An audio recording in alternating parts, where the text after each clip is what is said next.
Me and sis, Jarue. As y'all can see, I'm sitting in the queen seat. You know what I'm saying? She doing queen stuff with what she do. You know what I mean? She'll be back, my right hand sister. Y'all know she ain't going nowhere. First, we want to apologize to the folks on Western Medallion, only because we don't have no tents. A lady seen me yesterday doing cleaning out my car and was like, "What y'all scared of the rain?" I'm like, "We've been out here in the rain before. I just don't have no tents."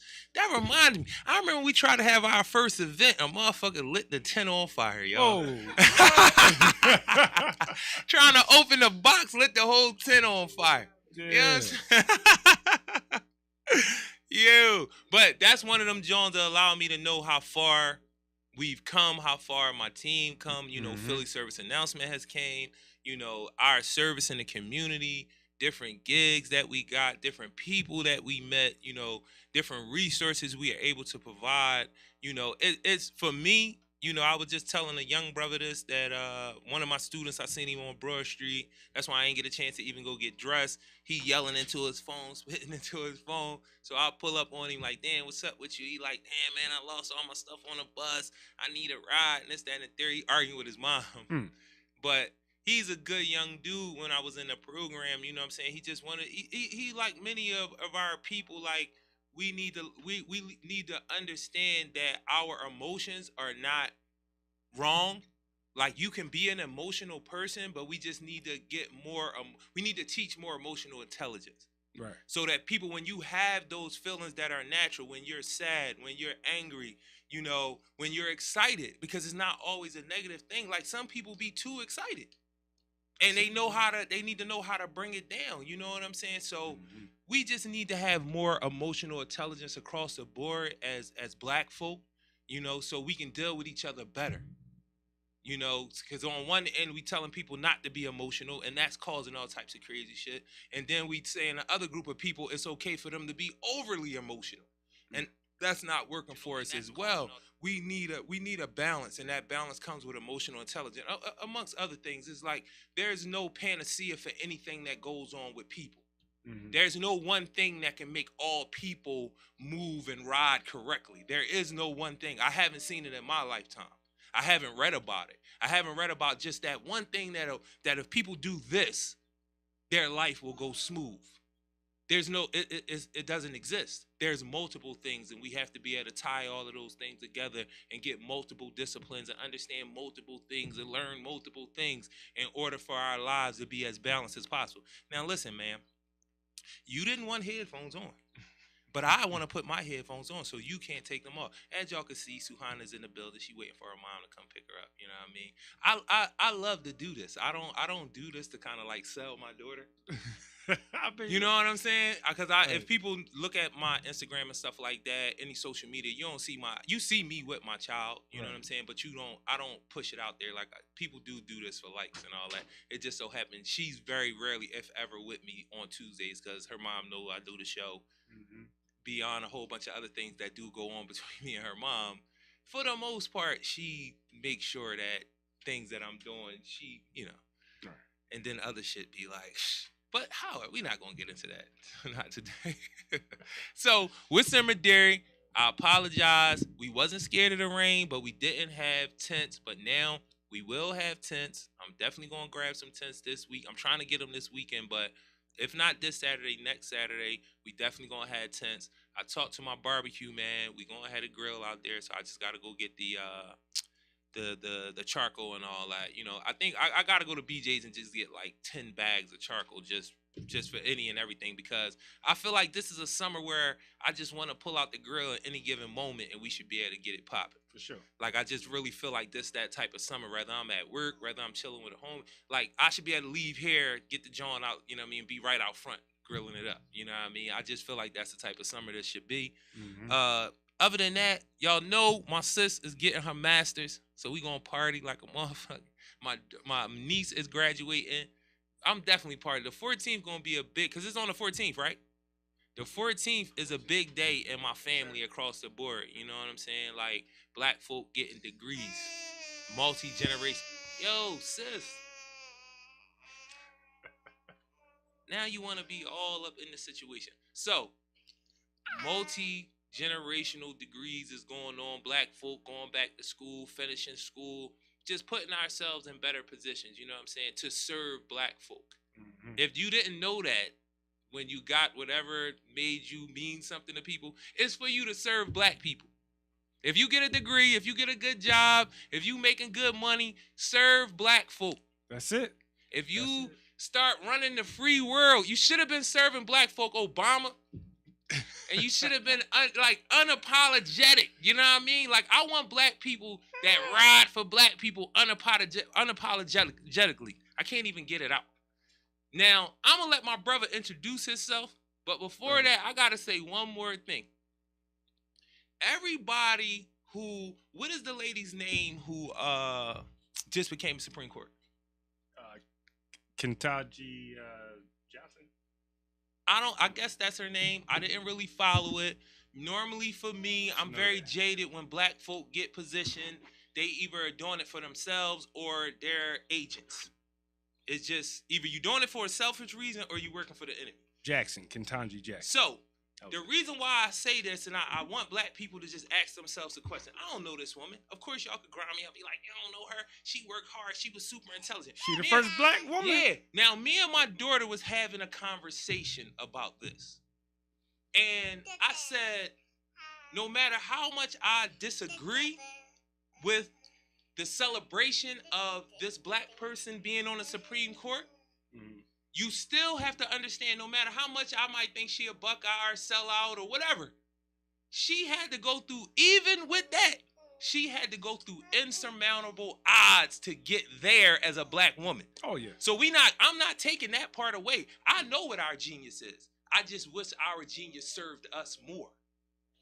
So, the thing that I want to say about her is, you know how when they got the questions from the Congress and the Senate? Mm-hmm. The thing that that black folk, we let other black people who make it to these heights off the hook. You know, every question they asked her was for her to denounce her blackness. Because every question they asked her was like, if something comes along the court and it has some black issues in it, how are you going to... Right. Oh, they was trying to trip her up. All her questions were... You can't ride for black people, and you have to let us know this right now, that if anything comes across the wire and we have to make a judgment, we have to be sure that you're not going to vote on the side of black people because you're black. I don't know, but I watched these hearings. I did watch the hearings. Let me get it. Hold on. First of all, tell them who you are first. All right, my name's Jason Coles, a.k.a. J. Coles, Bison Guru. That's my handle. You know, entrepreneur. I'm the IT guy, if you will. I built an app called Katika. It's, you know, pretty well known in Philadelphia. Went to Howard. You talking about black excellence and scholarship. I went to Howard University, graduated 2009 as a finance major. Now I work in IT, got my MBA at University of Wilmington University, excuse me. And also in IT. And so, yeah, man, I always look at things. I grew up I'm from Philly, but grew up in Jersey, and decided to come back to your point because it was like, okay, I could go ahead and say I've been out here in the burbs and, you know, build a life. But I was like, nah, I learned about IT. I learned how to build apps, websites, etc. I need to try to bring them skill sets back into the hood, back where my folks are, teach them how to, you know what I mean, like learn the system essentially to elevate themselves because at the end of the day, we're in the system. Like, whether we like it or not, we can call it conspiracy theory, we call it the New World Order, this or that. We're in the system. We're here. So we got to learn the rules to the game and how to move in the game. Now, you have folks, you call the underground economy. You know, unfortunately, our folks have been forced to that. And so it's a mindset. And in a city like Philadelphia, where you have so much poverty, it's a mindset of poverty where we think this is the normal way things are just supposed to be. Instead of trying to elevate ourselves with either scholarship or entrepreneurship, which is what I preach. So today, you know, I hope we get a little bit into you know, my platform and you know, a little bit more about Katika. So now, before we get more into Katika, I said that this woman, right back to that, had to denounce her blackness as a part of her questioning to become Supreme Court. Now, it was probably a foregone conclusion that she was going to get it, but I know how Europeans move. Right. They wanted her, that was strategic so that it was like a whistling going on, a Absolutely. signaling going on. Like, yo, I know I'm triple black, but look at the home front. I mean, And I ain't okay. gonna say nothing other than that. Anybody that know what I'm talking about, they know what I'm talking about. So it wasn't no need for them to say, for her to denounce it like publicly like that. Like those questions, I think that should have been one of those times when a black person in a powerful position who is super intelligent. This woman is super intelligent. I'm not taking nothing away again from her genius. She just working for the wrong folks. Nah, but what? So, I don't know. I'm gonna let you go. But let me say this one last thing. Yeah. I think that this would have been a perfect opportunity at a high level for her to step up and be like, most of these questions y'all asking me are racist, and y'all asking me to denounce my black, because that was clear. Yeah. You know what I'm saying? And we don't take those opportunities. Okay, so what I would say to that is she did have an opportunity to express, and really I wouldn't even say it was her, it was Cory Booker, who's the other black person in the Senate, the only other black person in the Senate. He made sure that he highlighted her. He didn't even question her. He more so read her resume, said everything that she had been through as a black. He made sure he highlighted as a black woman, as the first black woman Supreme Court Justice of the United States of America. Right.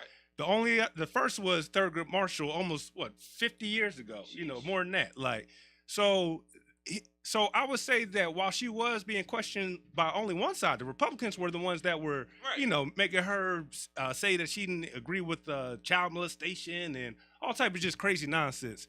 I agree with you. Like, they make it a way to say, okay, you can't explicitly be in favor of your people, but she's smart enough to know, and the only way to get through a confirmation hearing is to play ball. So in a way, she had to essentially say, okay, these questions that you're asking me are just dumb. They're not even to my standard of the position that I'm about to take. So, she can't explicitly say, you're trying to come at my blackness. She can't say that. Just like Obama can't say, I'm gonna do this for black people, but he can do different legislations that eventually would help black people. You know what I'm saying? I'm not giving Obama a pass, but I think that, and to a degree, it's like I can understand, but at the same time, again, we are in a system, bro. If he would have came out and been like some Black Panther shit, but they'd have assassinated his ass quicker than JFK. But let's be real. If he would have came out like that, gone. So he had to play a more biased, balanced role with his presidency. So that's how I look at it. Did he do everything right? No. Did he do everything wrong? No. He was a good president. All right. Overall, better than Trump. Listen, I don't know about that, and I'm being dead ass serious. Like, I don't know about that. We can debate that too. Yeah. I don't know about that, and I'm being dead ass serious. So, boy, holding his heart over there. You want to sit up here? I just want to know, what is it that Obama did that would make a person think he was a good president? Right. Now, this is my thing. Hold up. Now, my point that I'm about to make is this. You said it. You said she had to play ball. We built this bitch. Our blood, sweat, tears, emotions, broken families, all of that shit is 500 years in the making in this system. Why do she have to play ball? Why she couldn't stand up and take a stand in that moment and say, why the fuck y'all playing with me like this? Because they get to do that. Yeah, but guess what? Hold on. We 14% of the country. They're the majority. Worldwide, we're the majority, but in the United States of America, white people rule. Right. Period. Okay. It's a numbers game. We're 14% of the country. That's why the home front. I know it look like we everywhere. We on TV. We on entertainment. I know about the 365-day effect. Bro, I know they got. We're in like 10 major cities. I know they got a good black person to put on TV every day of the year to make you think that our progress is way further than what it actually is. Yeah. But what I'm saying is, you get to that level, right? Every once in a while, man.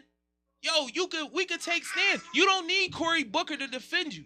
She didn't need that because she had. But you do. But no, because before her, it was Sotomayor. She was the first Latina, and they did the same thing. It was no different between a black woman, a Latina woman, or Kagan, Justice Kagan. But the one before that, Obama nominated her. And so what I'm saying is, it's not about the skin color. It's the fact that this country's become so polarized. Like, it never used to be like this, where it's my side versus your side. Like, it never used to be like that, bro. Like Yo, it was. I Our you know what I'm politics gonna were tell you? different. You know what I'm gonna tell you? It Them always that shit has got malicious. no. It's and I'm all. tell you, like It's always been like that. But the thing is, you have the ability to see it more. These motherfuckers used to actually be rumbling in Congress. Like, read about it. Yeah, oh yeah. They used to actually be rumbling and going back through they it. used to shoot each Right, other. right. So now you getting to see something that was behind closed doors before. And my thing is, again, the same thing with Obama. You can say you taking care of black folk. When they taking care of Jewish folk, they say we're taking care of Jewish folks. The Ukrainians right now, they're saying we're taking care of Ukrainians. That's what we saying. People that's not even from Ukraine, never been there, are saying, yo, we taking care of Ukrainians. Why can't I stand up in a powerful position? Not me, Jarue, the dude that give out food on Instagram, or my podcast saying, yo, black people, this, that, and the third. No, I'm talking about you get in that power seat where you, quote unquote, are helping all of these black people with symbolism. Because she's going to get up there, and for me, you're going to be just like fucking Clarence Thomas. You just a woman Clarence Thomas to me. And the thing about Sotomayor is, like, it's the same thing. Y'all so intelligent, y'all get up there and start playing with words, but y'all ain't trying to change this system.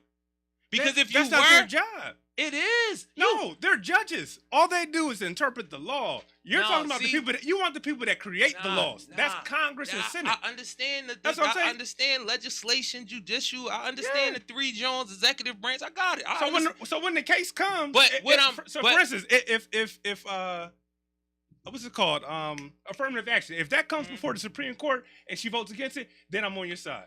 Then I'm gonna be like, I was dead wrong, and I agree with you. But until a case comes before her to where we can judge her, you judging her before you even get a chance to do her job. Yes, I am. It's a lot of stuff in her background that allows me to judge her.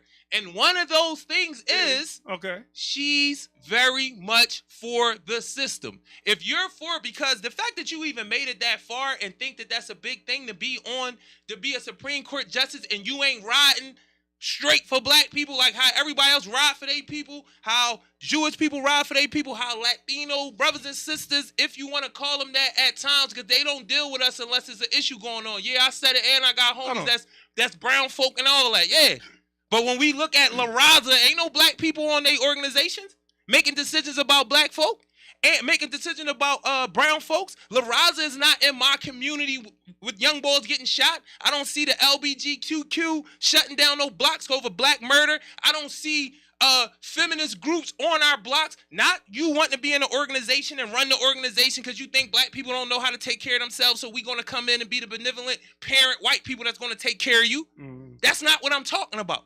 I'm talking about all of these so-called organizations that have ate off of strategies that Thurgood put together. Yep. And none of these people are on the forefront when shit is happening with our folks. So that's why I say what I say about brown brothers and sisters. If y'all are brothers and sisters, and I'm not saying everybody, but y'all know what I'm talking about, man. We not gonna act like we know what goes on. We know what's being said about shit. I know what light-skinned brown folks say about dark-skinned brown folks. That's Afro-Latino or Afro-Latinx. I don't know what they done changed it to, because they play with language a lot. Not just our brown brothers and sisters, but Europeans create. Even me saying brown is a European creation. Exactly. You feel what I'm saying? Bro, they literally created mulattoes. They bred us to turn against each other. Right. I'm not turning against her. I'm speaking truth to my I'm not sister. saying you are, but I'm saying within our own community, you just said it. We have dark skin talk about light skin talk about dark skin. Right. You got college folks talking about uncollege folks, and vice versa. Y'all academics is some bougie motherfuckers, man. It's like, no. Listen, bro, but if I didn't care, I wouldn't be in these streets for real. No like, doubt. Listen, this is my brother. He's a Burning Boats member. He in the streets. He around. He be where it's at. Like, you know what I'm saying? Like he said, he bring an IT to the community. So this is not what am I doing? What am I doing? Nah, but at the end of the day, I agree with you. I'm just saying there's levels to this system, right? Mm-hmm. There's certain like ways that you could that you could play, and well, I would say the most effective thing and the thing that touches people the most are local politics at the end of the day. Like, we could talk about, abortion, Supreme Court and all that. Like, at the end of the day, it's these council members it's these local organizations like you talking about, the mayor, the DA. That's who affects our community and our neighborhoods. You know what I'm saying? Where the money goes when the funding comes down from the feds and the state. So that's who I want to hold accountable. Now you got people, that been in office for years. Black people. Yeah. Democrat. Yeah. Are they on our side? No, because they rocking for the system. Exactly. Listen, again, I'm not saying that I'm with you on that. I'm not saying that this woman is not extraordinary. I know how extraordinary black women are. Like, I know what she had to face to get to that level. But my thing is this. Thank you for the hug. Why can't you get to that point and say, fuck it, I'm rocking for my people? When George Bush was in office, he said, yo, I'm doing whatever the fuck I want to do. Go look back at his tenure as the president. He said, fuck look at, this is the reason why I said, what's the reason why I said what I said about Trump, right? Because Trump didn't give a fuck if you caught him in a lie. Trump didn't give a fuck what you said, he did what he wanted to do. Yeah. He put all his people in position to be like, what collusion? What collusion? Why is collusion in your face? He just was like, what collusion? What the fuck are you talking about? And then, a good person. No, you know why? You know why it does? You know why it does? Why? Because America is a very divided place that's built on agendas. And when your gang leader get to the top, he gonna ride for the Bloods. When he gets to the top, he gonna ride for the Crips. He gonna ride for whoever gang or group that he with, except for us. And then, listen, strategically, yeah. Come on, jump up here. You can get up here and get some of this business, man. You can get some of this business, man. Come on. Let's go. Yeah, you in the show. You in the show. It's too much darkness up here, man. They gonna shut us down. There's too many dark ones. And we ain't rapping and dancing and shooting hoops and shit. Nah, we talking some real shit today. I got no bars. But go ahead. I get what you're saying. Right? Turn the mic. I don't think we have the leeway strategically to do what you're saying just yet. I think for a large portion of us, it's like we gotta have sleeper agents. Now, I don't know if that's her. I do feel like just getting to certain places, you gotta be in alignment with certain things systematically. It's different initiations. It's different things that they check as you get higher. No doubt. So you gotta stay within the line. And if you step outside the lines, you won't be able to climb.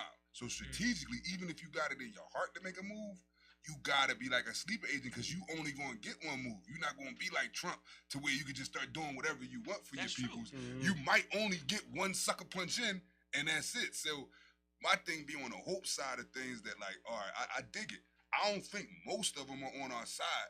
My hope that got a couple sleeper agents, just cats that have been playing by the rules, because playing by the rules is necessary to get where they at.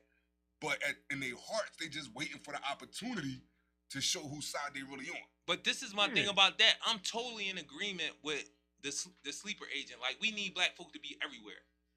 And most time, the sleeper agent is like the clerk that been working for the Supreme. No, seriously.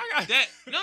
Not y'all know what I'm talking about. Like the clerks be lawyers. Oh yeah. At that level, the clerks be lawyers. They could be judges. They training to be judges or federal judges or something like that. She was the clerk, the one that that is a space where you don't never have to actually aspire to be Supreme Court, but you getting all the information. You know who all the power players you can influence because they writing a lot of these legislation. The legislation. They write a lot of these dissents and all that's being written on.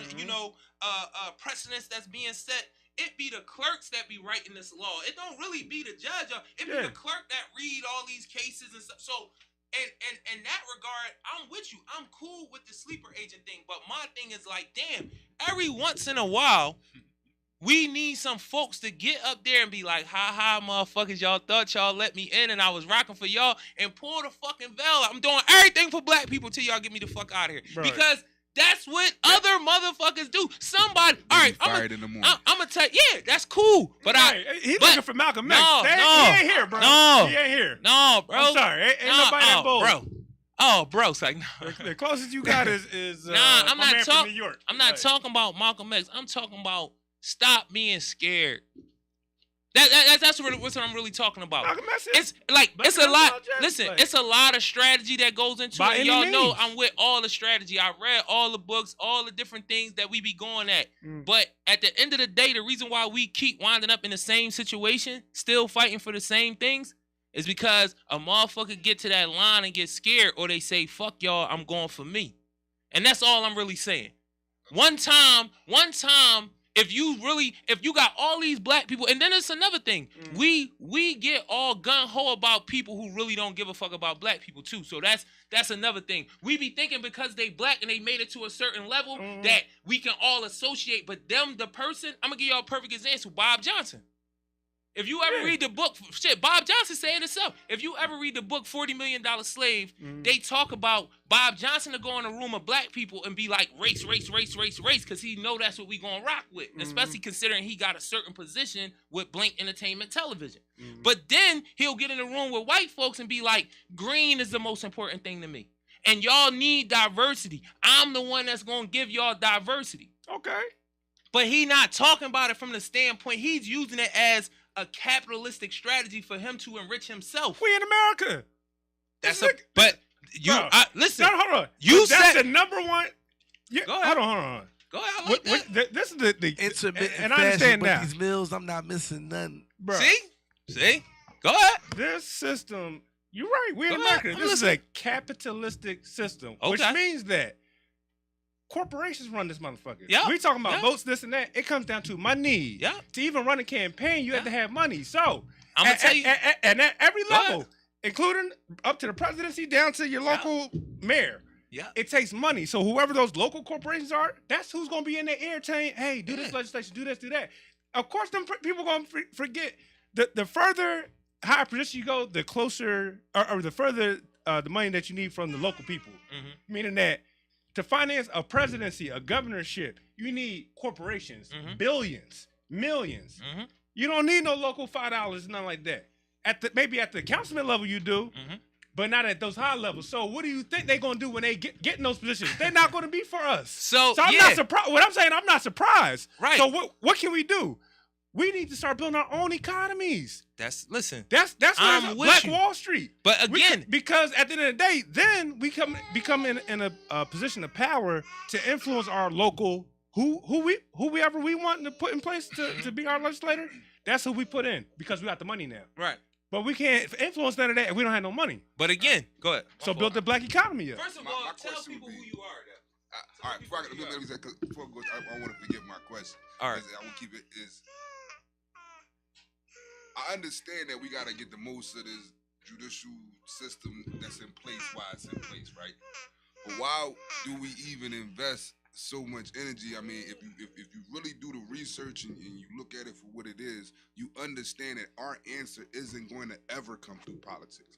Politics, in the long run, is really just a long-term distraction. If for some reason we was to get the right black people in position in politics up and down it, they changed the whole game. No, listen. You know what I mean? Ho. I gotta stop you there.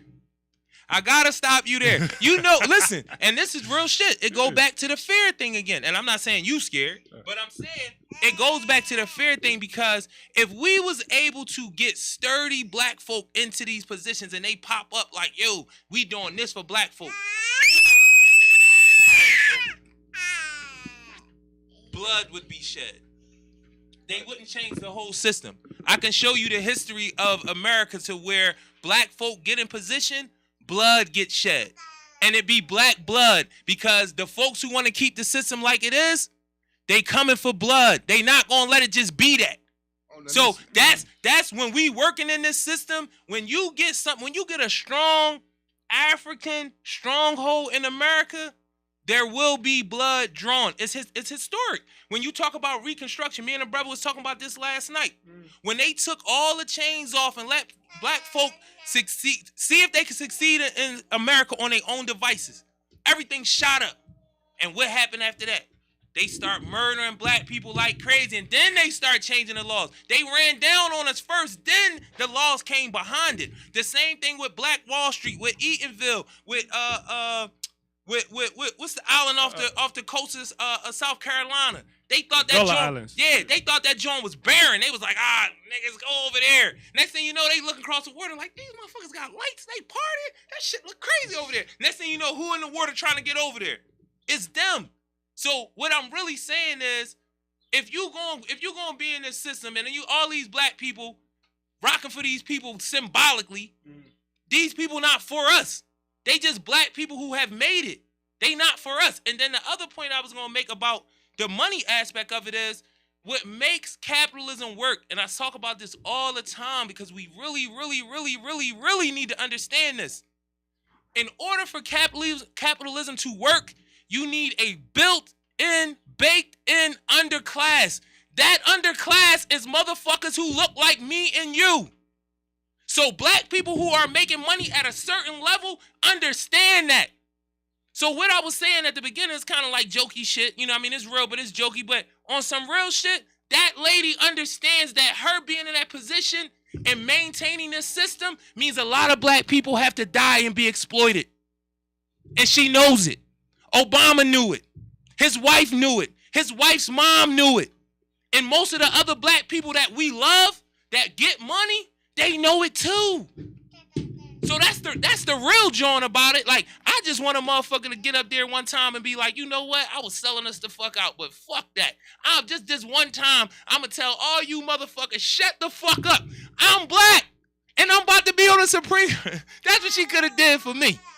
But I know that's not going to happen because she don't believe in that. Her husband tells the story. Her husband tells the story. But that's the real of it. You know what I'm saying? So tell me what the system is that you want. So you said capitalism, evil. What system you want? You want socialism? No. Communism? You know what I want? What you know what I want? I want communalism. Where's that exist in the world? Tell me where that exists in the world and it's successful. It's a bunch of countries where communalism exists, where capitalism and socialism is working side by side. A lot of your European countries. You know why it's able to work? Because it's serving mostly Europeans. When you look at a lot of Asian countries, they have socialism and capitalism working side by side. That's communalism. And it's working because it's all of their people. The reason why it don't work here, because this system is built off the fractions of people. Like, it's so many groups of people, we can play on each one of these people's bullshit. Europe is melting pot. Europe is thousands of years older than America. So they more melted than us. Can I say like the same way you feel France about... has the highest Arab population in the world. Arabs is hook-nosed crackers, y'all. I'm sorry. Oh, here we go. But fucking hey. the same way that you understand that. Hold on. My bad, y'all. Can you transfer her to the front door, please, brother? Thank you. Hold on, here go her bag. Girl, where you going? Oh, what happened? She like, who is this for? She coming out right now. This is a real show, y'all. If y'all didn't know it. Real life be happening. Reality. Real shit be going on. Niggas sweating and everything. I ain't even get to take a shower and nothing before I came to the show. I just had to come. But I'm not arguing with my brothers. We having a real debate. You know what I'm saying? This is something that black folk do a lot because we do know we do need to know who's for us and who not for us. We do need to understand strategy, but I'm one of those people that also we do have to understand that normally black folk don't. It's two things that happen. One, when we do get a foothold, they coming with the guns. It's historic. Look it up. Every time we have some level of success, we start healing ourselves. Yeah. We start building for ourselves. They come violently and tear it down, and then they try to say we did it to ourselves. But I'm not saying that that's definitely accurate. Right. Like, Tulsa, all that's happened. But what I'm saying is, in laws that existed, what Tulsa, 1920 something, I don't know, long time ago. Compared to 2022, it'd be really hard to get away with just coming in and not to say they couldn't do it. All right, can I say something? Go ahead. Because I think about a city like Atlanta that is thriving and doing very well. Like, they haven't come in and burned it down. They've done other things like trying to gentrify it. Because Atlanta works under the system. We just got black people doing what white folks normally do. But what you're saying in most places. So what you're saying is, regardless, it's even in Atlanta, you got an underclass of black people working for an upper class of black people. That's what you're saying. Yeah. In any system, it's going to be like that. Now, what they try to say is you have to try to increase the minimum wage because the lowest paying jobs in our community, unfortunately, are what? Security guard, clerk, nurse assistant. Like, so while those are lowest paying jobs, like everything has to get pushed up. Essentially, that's the solution. The floor has to be raised. In other words, right now the federal minimum wage is $7.25. It's been like that for over a decade, maybe 2 decades. Like, but see, that's not sustainable. So I agree with you in the fact that people are underpaid for the work that they do. But what I'm saying is the system's not going to change. There's always going to be a caste system. There, like I'm gonna be real with you, and like, these products that I talk about this a lot on some real. Yeah. On some real. Now we can all, because we live here. So I never tell people don't work within capitalism. I just say keep your mind clear about what this is. What you're working towards, what you're working with, how you trying to take your money and make some type of change, take your access and make some type of change. Now, I'm of the belief that, and I'm trying to push this narrative more and more with black folk, we can change the economy amongst us. We can work through a barter system. That would instantly change black folks' economy. Now, we use money or with the system, because it is a dominant system right now. They have a lot of means to be able to maintain control that we don't have, but we do have a lot of pockets of black folk that do a lot of different things to make money and get access and resources. And one of the ways we can change all of that is we barter with each other. So you being an IT guy, me being, say, a food guy, he being a finance guy. We all find a way to use that skill set to benefit each other without actual tangible money. It's a real thing. But when we're spending our money, again, we spending it with black folk before we go anywhere. So for the most part, we bartering. Right. But everything that black folk need, right, to the point where we could change our currency. Yeah. And they would come and say one of y'all was messing with kids. And then that would tear down the whole system. I mean, listen. Look, go I ahead. just want to be honest. Go ahead. That mindset of thinking it can't happen again, they can't violently do anything to you.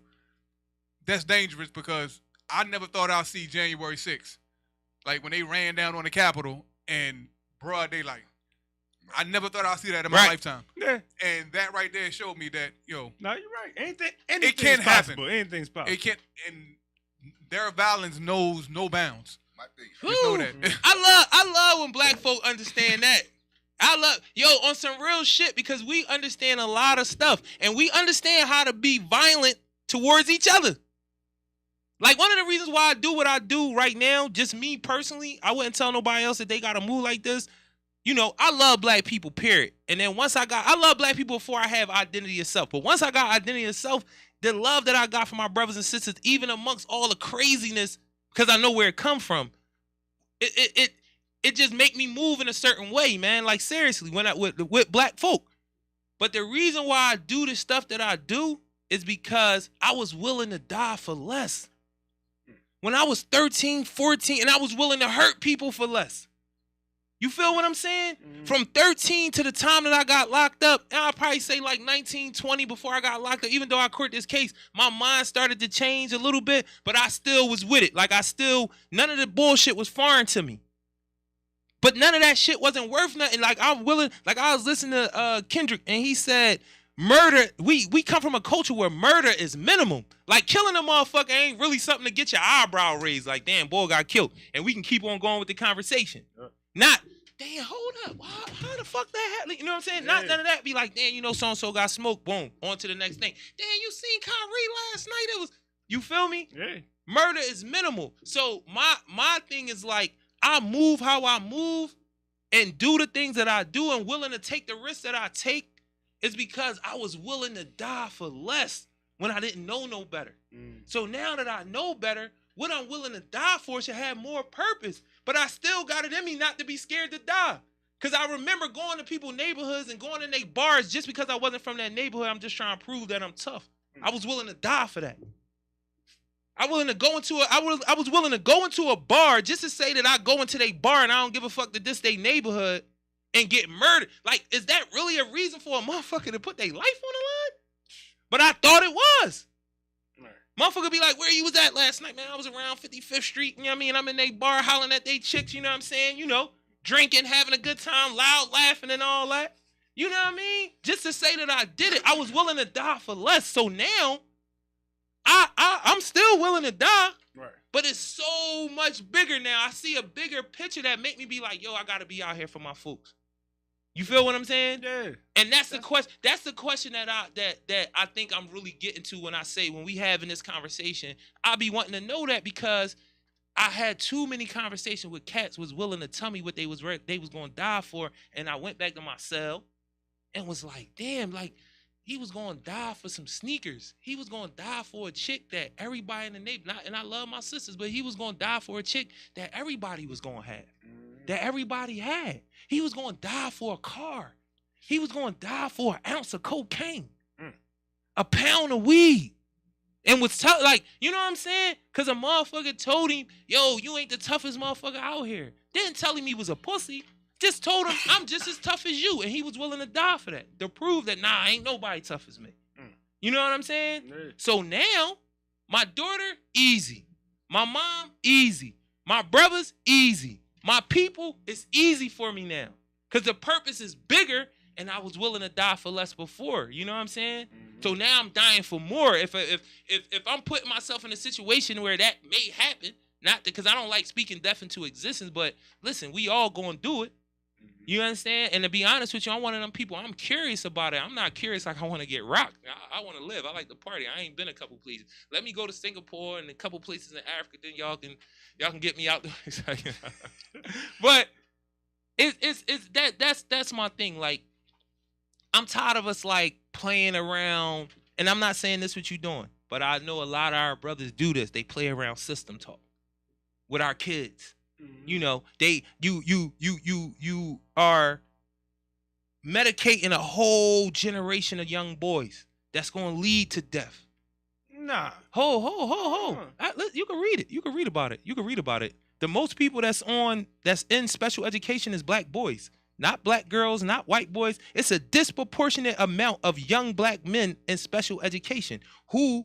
Oh, that's a fact, but you said I'm no. Not you. Not you. I ain't say you, bro. You. That's why I'm like, wait a minute, hold on now. You said people in the system. I'm talking about the system. That's what I said. I said, yeah. I said, not you. I'm not saying you having that system talk, but I've heard a lot of our people on these podcasts, on the news, they talk about even when they be trying to talk about how I come at it like this. This shit is the Matrix. I'm motherfucking Neo and Morpheus trying to save niggas. I'm trying to show them the real fucking world. That's all I'm saying. Like that's the best analogy I can make. Like, all right, if this is a matrix, right? If you going to be in this matrix, you got to acknowledge that it exists, right? That it exists, right? And if you going to, and there's nothing wrong with taking advantage of capitalism or politics or any of that stuff, because all these things are available for you. You had to use that to fight the motherfucking Agent Smith. You got to use that shit. But the problem is, in a lot of this, we don't put enough history into what's going on at the current moment. Right. And if you want to take things, you got to remember, like, look at the term, like we started talking about terms earlier. Let's talk about the term white people. The term white people did not exist before 1619. White people was introduced into language through U.S. law. When the U.S. started writing laws, they wrote laws specifically for white people. Right. Prior to that, it was Dutchmen, Quakers, all that type of stuff. Yeah. This country was made for nationalities to associate themselves with white. So there's no particular any framework where in this matrix, black people would ever be equal. Everything else is a distraction to make us feel like, through politics we're going to be close because they don't want us to be angry. They want us to feel like we're in a better position. The only statistical category where black people are close to white people in this country is items owned. We have enough of the same type of stuff to make us feel like we're close to them. But if we were to understand that nothing through politics, nothing through capitalism, nothing through generational wealth is going to be the thing that gets us through this, it's going to be nothing but blood. Everything else is a distraction to the blood flows. Till people finally realize they get tired of marching, they get tired of electing people, they get tired of trying to start businesses, they get try to put money and realize that, you know what? Power is not giving up power. So what's the solution? The solution is, first of all, we got to go ahead, keep our heads down, do what we can at the moment to gather resources, build things up, and we got to understand we got to start creating our own system on what works for us within us. We don't got to, politics ain't got to give us nothing. It's like It's like we be in these ran down neighborhoods. You make money so you can move to the suburbs because you feel like you're gonna get away from the ran down neighborhood. But if you're not paying attention to redlining and the way they have us set up, you will understand you can't run away from the ghetto as a black person. No matter where you move to, even if it's not the ghetto while you live there, it'll be the ghetto for your grandchildren. So the only way you can ever get out the ghetto is put your feet down and change the ghetto into what you want it to be. But we think that the answer is within this matrix, and it's not. It's not. All you can do is get a Band-Aid. One of the things, I think you was at the meeting that day when the frontline dads meeting, and the sister, the queen, came in and was like, instead of complaining about gentrification, she said, I came up with, I'm not gonna say I heard she came up with the strategy. She may say, because I could be misquoting. So, but the point that she made was, what we need to do is you get 4 or 5 homeowners on the block, right? Mm-hmm. Become an LLC. Use those five homes as capital. Like, like y'all could use the capital to borrow on to buy another house on the block or buy a lot on the block. Yep. And now y'all can literally own y'all block. It's a business. Y'all are y'all developers now. Yeah. Because y'all came together. Y'all still paying the same mortgage. Y'all still gonna own y'all homes under the agreement of the LLC. But now y'all got borrowing power because y'all got 4 or 5 homes that y'all using as assets to go and continue to buy and buy and buy. You just got to find one block in Philly with 5 black homeowners that actually like each other. And but that's the psychological part to it. But you know, it's around. It's around. Yeah, it's around. You gotta believe that it's around. I think the biggest limiter that we have is our belief. Mm-hmm. So it's like, if you believe it's always going to be a cash thing, you'll never dedicate any portion of your imagination to any other solutions. Mm-hmm. So a lot of times it's like, okay, yeah, this might be, but once we imagine that it's not 5 black people in one block, but people not gonna get along a certain way, we don't have the same enthusiasm. But if your faith is set up in such a way that whatever you looking for is out there, you can find it. Because I believe, and I want you to get a little more deeper into, one, what do you think your resource is as Katika? Give us a little bit more about Katika before I say this last thing. Yeah. A little bit more about what Katika is. Mm-hmm. How is Katika a resource to us? Right? Yeah. And you can run with it. Why you do this? You know what I'm saying? Right. But the point that I was about to make is, it's that thing about language. We got to stop speaking on certain things. Like, I consistently say, and it's true to my life right now, I don't come from a space where black people don't support black people. Mm-hmm. So I won't say that. You'll never hear me say, oh, we don't stick together. Because I got cats that I met in the dirt, and every time, like this brother right here, and I know once we ran into each other the other night, it's like, oh, this a party now. Yeah. We going, until it's over, or he move away or I move away, and even then it's going to be a phone call like, damn, dog, I know we've been running and gunning for like 4 years, but I'm about to move to Houston. All right, I'm going to be down that joint. Now that's my link. Right. But I just say that to say, like, even you, I didn't know you, but then once we start moving around each other and start talking, and now it's like, this is my brother, and we rocking, like, you know what I'm saying? So I don't know, even in jail, as much as motherfuckers wanted to have separations and all that, I don't come from a space where cats didn't like cats that I fuck with didn't really fuck with me. You know what I'm saying? Yeah. Not saying that you can't get snaked, not saying that certain cats gonna fall off, whatever, but for the most part, I don't come from that. That's not a real thing for me. That black people don't stick together. And I can give you a little bit more empirical proof that black people do actually stick together. You know what I mean? But historically, yes. Yes. So tell them a little more about Katika. Right. Tell them why Katika is a resource, and then tell them why you did it. You alluded to it a little bit at first. I got you. I'm gonna get all that. I just want to say one other point that you had brought up that the sister had mentioned, and that comes back to economics and kind of working within the system by buying real estate. Real estate is bro, it's everything. It's always been about land. It's always been about land. It ain't about this. It ain't even about gold or none of that other shit. It's always been about land. Those who control the land got the real wealth. So me and one of my partners, we end up buying 2 properties 2 rental properties, and we made sure after we fixed them up, low income housing.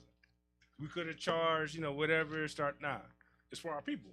So it's the mindset, because you got a lot of black people that do own real estate. They want to build it in, the white areas, all about the capitalism. But it's like, okay, if we're going to do this, let's make sure it benefits our people. Like, so that was the mindset that we had. But back to Katika. So back in, 2017, everybody was talking about, how do you find a black-owned business, right?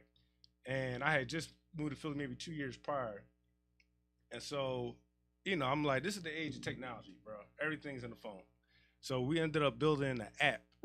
It has over 500 businesses, talking about restaurants, barbershops, salons, everything. Anything black-owned is in that joint. We went, found other directories that already exist in PDFs and all that. Make sure we contacted those businesses, that they were like still in business, put them on that joint. So it's literally a resource in your pocket. If you like, I'm hungry, let me find it on Katika. If I want to know about podcasts, what black podcasts are in Philly, we got PSA on there. We got, mad, like probably about 10 to 12 joints on there. You know what I'm saying? So it's just almost like, think of it like a black Google, a black Yelp, a resource utility that you could be able to find anything that's black owned.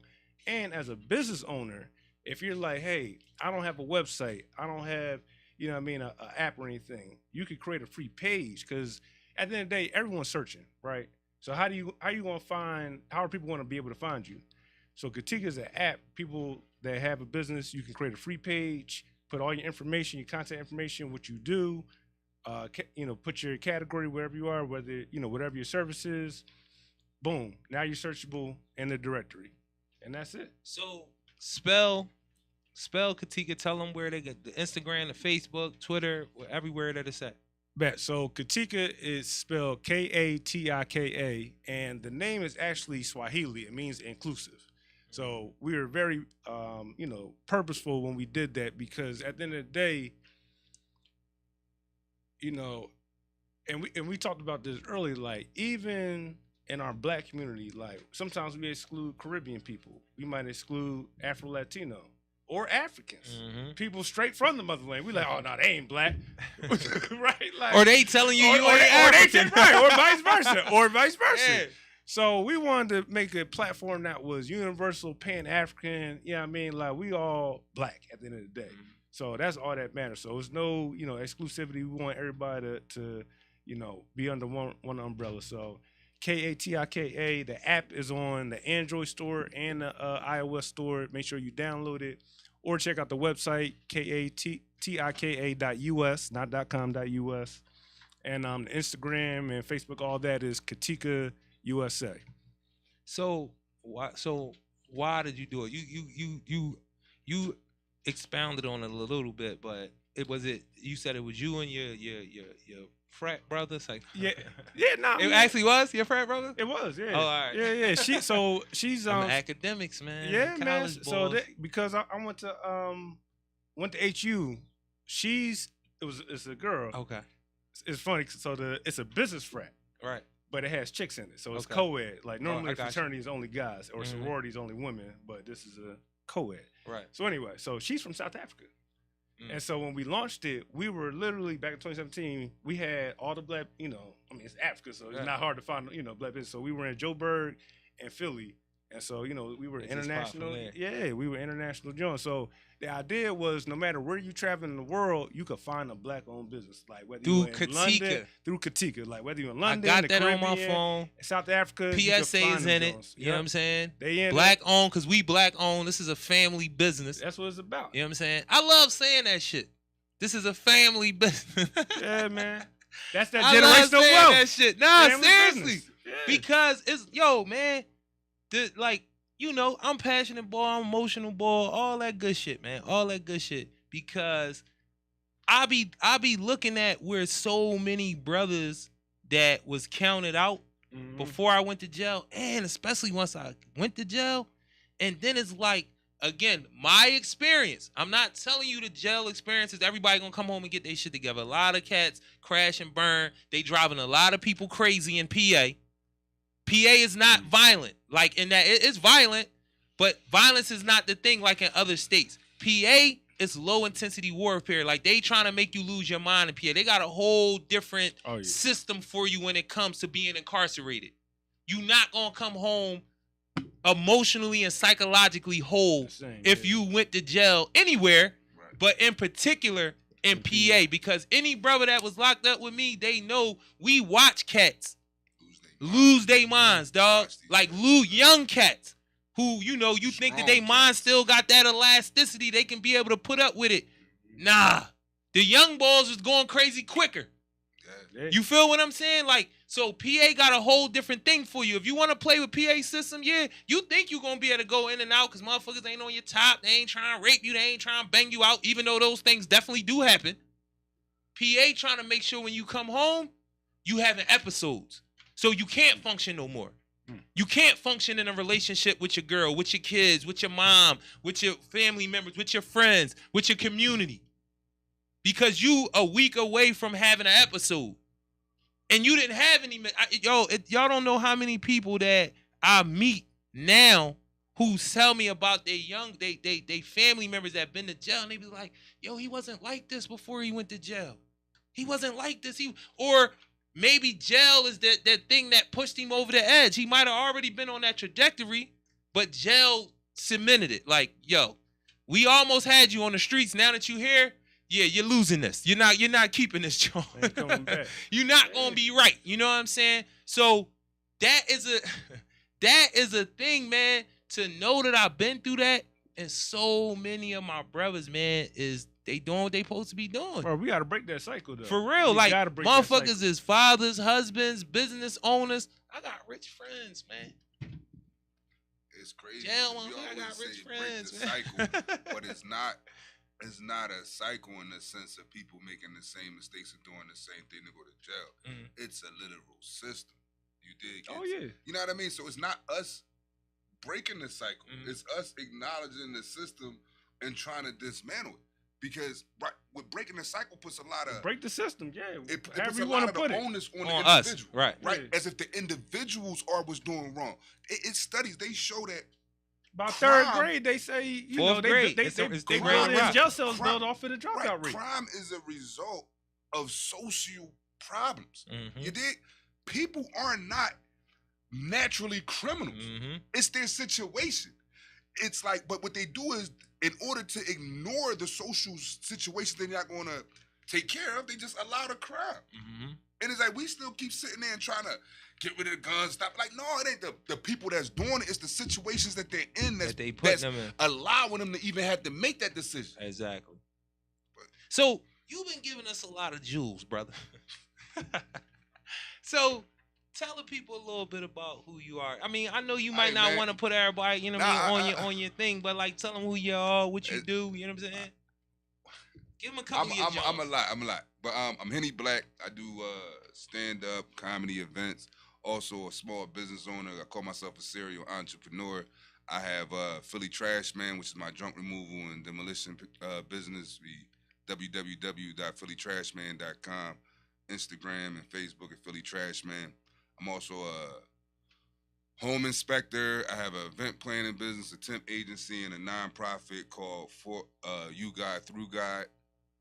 I don't know. I'm just a young brother trying to do what he can. Now I have access, and I wish I was the one employing these people, but it's going to get there. But I have access to roughly about 75 jobs. No. I'm lying. Including the summer jobs with Eddie's house, I got access to about 100 jobs right now, where I can literally, you give me the application, young brother right here. This is my sister's godson, right? You know what I'm saying? Andrew, you know, good folks. He don't know I know as much as I know about him because he a young cat. You know what I'm saying? But you know what I mean. It's just another one of them situations where, man, we got to get back. You 21, right? So, you know, I was asked, and I'm always willing, because this is the thing about me, and I know my brothers is the same way, where it's like, the fact that somebody would ask you to do certain things is more, it give you more pride than actually doing it, because it's like, damn, they had to think about a solution of whatever the problem was, and my name popped up. Right. I know You a feel guy. what I'm saying? I know somebody that You can help me. you dig me, and like that is the even the fact that I can come through for you is one thing. Right. But the fact that you needed this help, this assistance, this push, whatever it is, and my name came up, and because it's his, I'm gonna put him on the spot a little bit, not too much, but his mom called me, because his mom and my sister are best friends. You know what I'm saying? They sisters. And his mom called me, and she was just like, if you got a couple resources for him, he a good dude. I peep him. Like I said, I know more about him than he think I know about him. You know what I'm saying? And he is a good young brother. And if I could say that I helped him, that shit would mean so much more to me than he don't even understand. Like I'm really like that. Like not like that as in I'm the shit. A little bit I am. That's like, a big part of breaking the cycle, right? That's now. who you are, bro. Like, That's a big part of breaking the cycle. We gotta get there. But I have access to about 100 jobs, y'all. Get with me. 267-622-1861. DM, PSA_community, Jarue Lawson. Like seriously, like the summer job joint is 12 to 24. I got people that's coming to me looking for case managers, people who need degrees like court liaisons. Like you come to me, I promise you, like this is real shit. Make sure you got a job if you want to work. Now, because some people be like, I want to work, and then every time you call them, they like, I forgot I don't got my social. You 30. How you forgot you don't got your social? You never wanted the job, motherfucker. Come correct. Make sure you got your paperwork together. Yeah. Before we get out, because we always run over, It's all good. Yeah. Before we get out of here, give us why Temp Agency? What made you think Temp Agency? That's why I said the shit about the 100 jobs, because that's what the Temp Agency make me think about. Like I plan in stages. You dig? So for myself, my end goal is to have a self-sustaining circle. I want to create jobs. I want to fill jobs. I want to supply jobs, and I want to locate jobs. So I don't even necessarily need anybody else to sustain my system. I'm not creating a business. I'm creating a corporation, and these are just different legs of my corporation. Okay. Nice. I like how that sounds. Can you get that for again? Because you might have made that shit off the top of your head. You might have just been flowing like I want to create them, and then that shit popped up. I want to create jobs. I want to fill jobs. I want to supply jobs, and then I want to locate them. Got you. And I'm gonna be a part of this shit because I'm always trying to collaborate with people. Right. Listen, entrepreneurship. What I tell y'all, economics and entrepreneurship is the solution. This is another thing. I'm gonna just be. I'm Joe. I'm the boy. I'm Joe. I like talking to people. I like conversating. I like smiling. I'm Joe. I mean, hey. I was telling folks I'm at a Joe point in my life, man. Real start. I ain't never been the most social dude. Right. Like I can talk, but only when I feel like it. Right. You know what I mean? But I'm like, you know what? I'm happy. Yeah. You dig? Yeah. I'm happy. Like I'm not supposed to be who I am right now. You know, on paper, I'm supposed to be a scratch. I've been kicked out of everything I was involved in. You dig? I've been kicked out of school. I've been kicked out of job. I've been kicked out of the military. I was even kicked out of jail. Like, you know what I mean? I've been kicked out of everything I've been involved in. So for me to still be where I am now, like, I came home from jail with certain goals. I achieved those goals. I recognized that I wasn't ready for the next stage. I reevaluate. I redesigned my life. I was an engineer at one point. I was making $70,000 a year, pretty much creating my own schedule, but I didn't have the happiness that I wanted, so I quit. Told myself I'm never working for nobody else. Bought a dump truck. I ain't had a regular job since. And even in pursuing my aspirations this way, I don't do it the way that the system of the Matrix tells me to do it. Because I understand that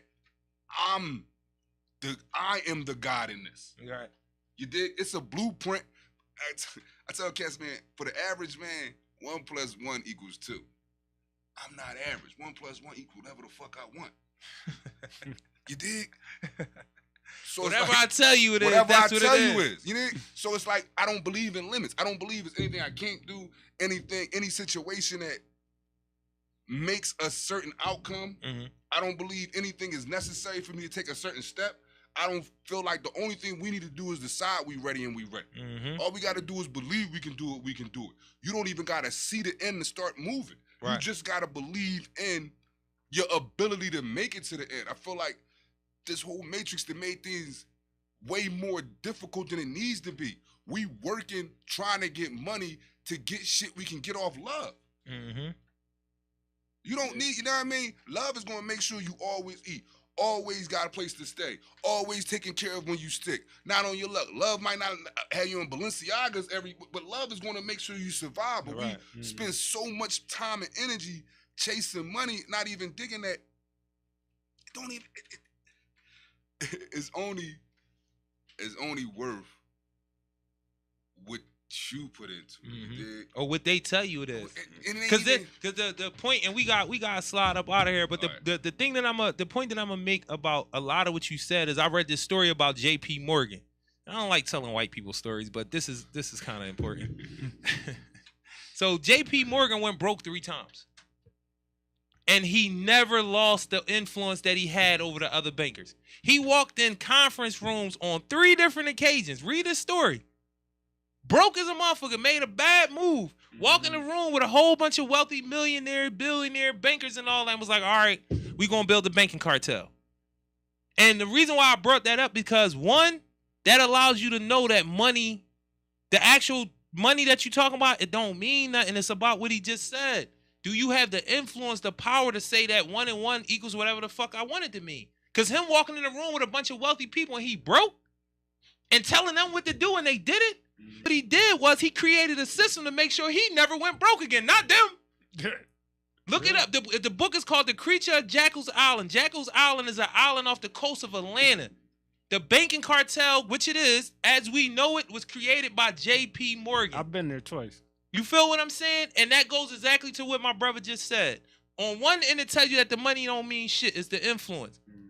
If I walk in my brother's house and tell him I fucked up, the love gonna make sure I don't leave fucked up. That's a real thing. That's and if he come in my house and it's the same way, yo man, I'm fucked up. All right, when you leave here, you're not gonna be. You feel what I'm saying? But that J.P. Morgan story, when I read it, that shit stood out to me because boy was broke on 3 different occasions, and we got banks still named after this motherfucker. The banking system that we got right now, he created. Yeah. You The wealthiest feel me? bank in the world is JP Exactly. Morgan. So what my brother is saying to you, I believe in it. I know all of us believe in it, man. Like, some people call it manifesting and all that. I'm kind of tired of that word. But it's just like, yo, we just got to say go, y'all. As black folk, we just got to start saying go, Take man. that first step. And we got to start saying go with each other. Collaboration, that's what I'm on all summer, man. The young lady with the Pampers, I talked to her, Brooke, she going to come on the show. She knew what I was asking her before she said, so what you saying to me is you want me to be on your show. You're damn right. You want me to come down and help you out with the food drive. You're damn right. I love black people like that. Because I'm the same way. Before you even finish the sentence, how can we work together? How can we work together? Because I'm going to make sure people get employed. I'm going to make sure people get fed. And I'm going to make sure I can go to fucking Bermuda or something as the result of it. So, yo, Nick will be here next week.